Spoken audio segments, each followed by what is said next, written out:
Hello there and welcome to a new video. Today we have part 3 of the series Tips and Tricks on my channel. In this series I am showcasing some advice or simple clever observations that can help you improve your gameplay. Make sure to watch parts 1 and 2 of this that have a combined amount of 10,000 views. So make sure to not miss out for these and for future similar videos by subscribing. Let's go! If you look carefully on any of your soldier's icon, you will see this mark of plus 50% XP. This means that this soldier gets an additional 50% of XP on the first battle he will spawn into for the day. You should definitely make use of this in a clever way. When joining a battle as, let's say, infantry, use only one of your infantry soldiers, gather all the XP you can and have a 50% XP bonus. Then, in the next battle, use another guy and exploit the bonus potential at its max. If you were to spawn two guys in the same battle, the total XP you would gain would split between them and not one but two bonuses would be wasted.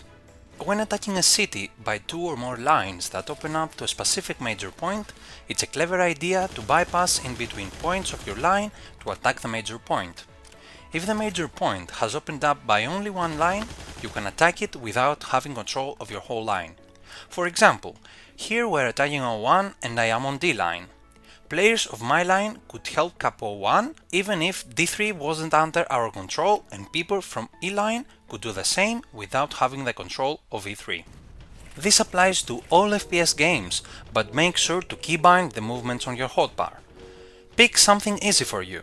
I personally change my weapons with the side buttons on my mouse and not my scroll wheel. Most of the sites or the area around them are equipped with a healing crate, a resupplying crate and Panzerfaust. If you are in need of any of this and you can't see them, just whip out your map and scroll in as far as it can go.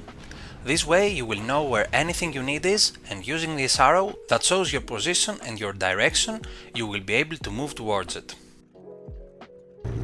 All vehicles have a 30-second time period before despawning, after either you die or get on another vehicle. Sometimes, if you don't want to lose the vehicle you were riding before you die, you can ride it for a second and the timer will stop. So, next time you go to the site you died at, if it is safe, firstly save your vehicle and then continue fighting.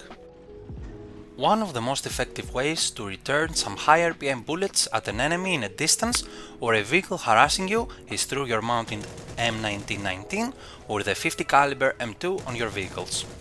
Don't be afraid to use it unexpectedly to surprise the enemy. It gives you an advantage against a group of enemies or people in a long distance. You can also use it against airplanes, especially light ones that have less armor and are slower. Simply press C and get in the gunner's position to return some hot lead. Speaking of planes, you can try and counter them even with your assault rifle.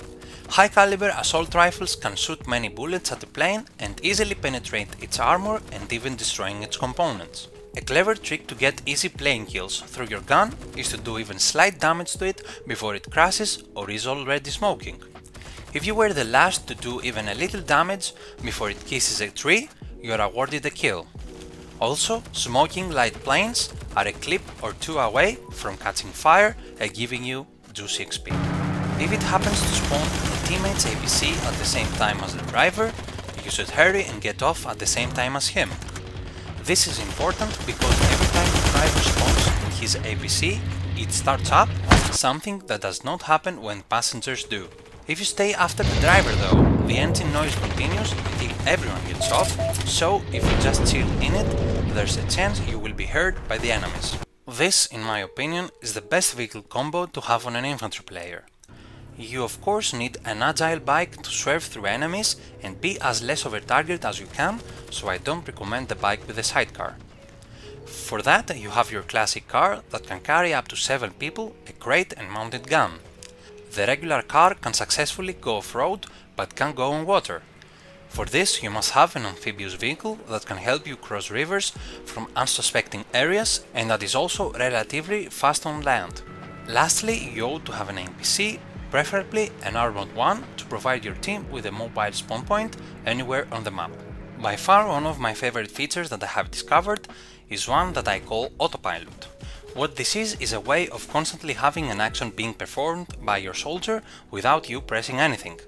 The way I do it is by opening the scoreboard, then right-clicking, and at the same time having a key pressed of the action I want to perform. For example, I want my character to keep driving while I press nothing. I get on my vehicle, start driving by pressing W. Then, while still holding W, I open the scoreboard and right-click. Then I can lift my finger off the W and my soldier will keep on moving. I can still steer and move the camera, but I don't need to be pressing W. I mostly use this when I am bored of running or walking across a field, swimming across a river, or driving a long distance. It works with all the keys and is a way of taking some boredom off your gameplay. You can cancel it anytime by pressing the same key, in our case W. We all at some point have been stuck on these barbed wire barricades. You can't jump or move to any direction. Well, just go prone, move slightly, and you will get unstuck in no time without having to undeploy. Destroy infantry vehicles quickly for easy XP. The most efficient and easy to destroy are unarmored APCs and bikes. This is how to do it.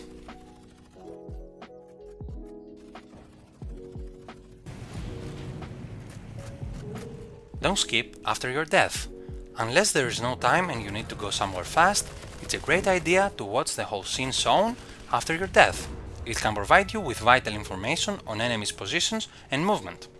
This way you can highly improve your comms and your chances of winning as your team's intel improves. You and your team are awarded 2 minutes of extra time whenever attacking a line. If you cap a site after 20 minutes of action, you are gifted this bonus. A trick you can do is to storm the site with your team to gain control of it and then use the momentum and the extra time given to push even further.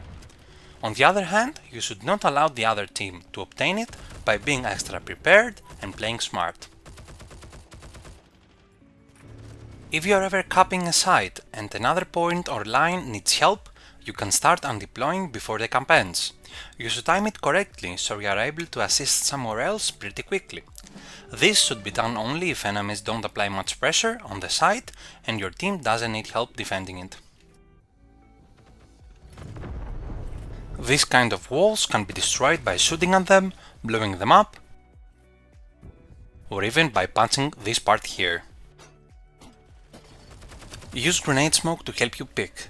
Picking right after a nade blast can provide you with some extra cover when swinging against enemies because the smoke created is actually confusing the enemies on who is behind it. When you only have a general idea of where the enemy APC is located and you are looking for it, you can watch out for the APC spawning sound. This is it. Every time someone spawns, you can hear that and it can help you narrow down the area. At a similar situation, you should be careful when you spawn on an APC and of the location you place it. Fighting against armor is always a tricky thing to do, because at any point they can mow you down or use high explo against you if they are aware of your location. So always, when shooting at a tank, make sure to become a difficult target by constantly changing your position and shooting angle to confuse them. Always relocate. This applies to everyone including infantry, tanks, but especially snipers. You always need to change positions in order to not be found again by enemies. Being a sniper though is tough because of how vulnerable you are at close combat. Especially if you don't have the camouflaged badge that provides you with no kill cam, it's pretty dodgy to stay in the same spot for enemies to come at close proximity and end you. Thanks for watching! Again, make sure to watch the previous part of this series and make sure to like the video and subscribe to the channel for more.